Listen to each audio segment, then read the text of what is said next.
The main questions that I got from all of those emails I was sent, and as well as handwritten letters, was about salvation. As a matter of fact, I will show you one of those questions that I was sent. This question was sent to me over 5 months ago. And this is what they wrote. They wrote, "What is the basis of redemption and salvation?" And I replied, "The rebuilding of the temple, which is your body, of which without the cornerstone it will collapse, as it is now doing." I will post a video and explain. So you can see that right here. I actually logged into my YouTube channel. I went to my comments and I found one of those questions that I was sent. Now you can go to the video itself. It's the Old Testament video, which you can see right there in the picture over to the right, and you will see their comment and my reply in the comment section. It's still there. Now I will say this, you have to be very careful because people actually come to my channel, they watch videos, they look through my comments, and they will go and try and start a whole religious movement by trying to parrot things that they've seen other people say. But they have no idea what we're talking about because we also speak in parables because we're told to do that in our writings, to keep the information concealed. So my question is to the people who take this information and just go and parrot it. Do you really understand what this means? Do you speak our language? And that's how you challenge those people. You tell them, since you're claiming to be a Shemitic person, stop teaching in English because the English people are not Shemites. Speak in the ancient tongue. Read it. You claim to be a Shemitic person, you claim to be a Shemite, then you should be able to read the text, and you don't have to do it in English. So please be very careful of those people because many of them work for the government. Or I should say they work for elements within the government. Or they're just someone who just wants to gain a cult following. It's very easy to start a cult, very easy. Just as easy as it is to start a religion. There's so many of them. So, what is salvation then? What does it really mean? How do you attain it? And I will tell you the answer is in the Bible. See, the main problem is that people use the Bible as a religious text. But see, we Shemitic people, my family, my ancestors, we didn't deal with religion.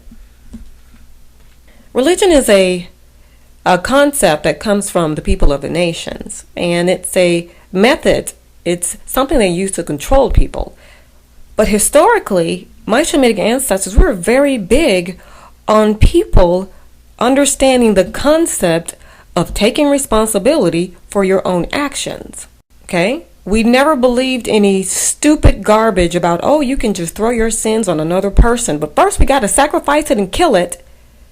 So that's from the heathen nations. They're called heathens for a reason. So now in preparation for the website that's coming and the information you're going to learn, let me ask you this. If it tells you in the so-called Bible that the temple is the body, right?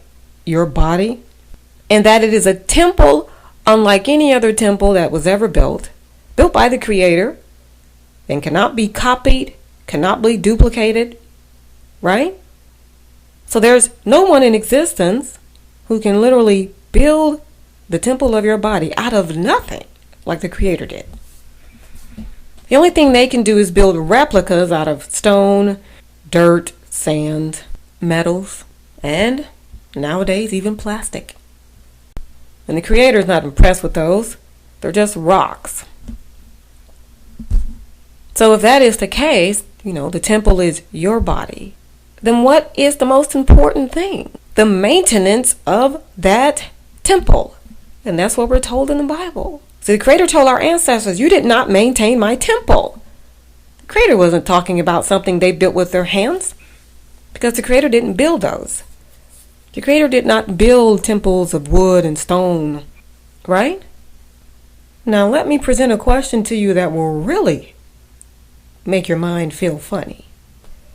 Ask yourself, why is it that the evil spirits are always trying to enter the temple of the body? And then ask yourself, how do you keep them out?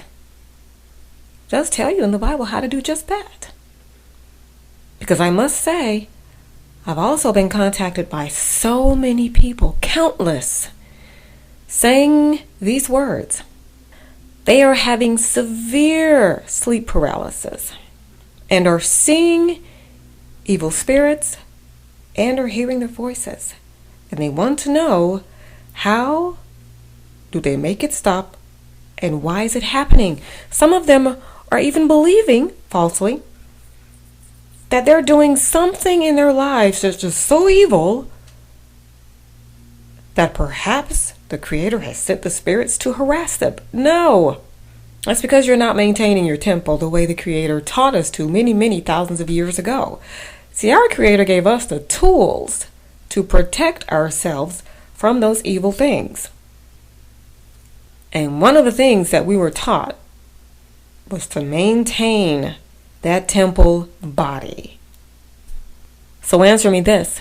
Why is it that in all of those religions, they have such a huge problem with their followers' bodies being invaded by evil spirits? That's because those religions serve the purpose to literally deliver those people to them. That's why. Because I don't mind telling you, I do not have any problems with sleep paralysis. I don't see spirits. I don't hear their voices. They have no power here. And they're not supposed to have any power over you either. Now, as far as temples are concerned, there is a temple that has stone in it, built by the Creator. And that's your body. And the stone is your bones. That is the foundation of your temple. So the Creator told my ancestors, my family members, you are not maintaining my temple the way I told you to. I told you not to put certain things in that temple because it would tear it down. Talking about your body. The doorway of your temple is your mouth. All right, so that is the entrance to your temple. In my family's ancient language, which foreigners refer to as Hebrew or Western Shemitic, in our language, one of the words we use for mouth and the head is pa. So for instance, if you look in a Hebrew, they call it Hebrew. We don't, but that's what foreigners say. That's the term they use. If you look in a Hebrew language dictionary and let's say you type in door, a lot of the words you're going to see are going to have the root pa in it. Okay, for instance, in one of the dictionaries here, the Hebrew term that they have listed here for door is patak. Okay, now we don't say petak because in our language pe is a negative, and we don't use e too often, not unless we're speaking of something in very specific terms, in terms of verbal usage. But the root sound in our language is ah, so we would say patak, and it means door. So that is the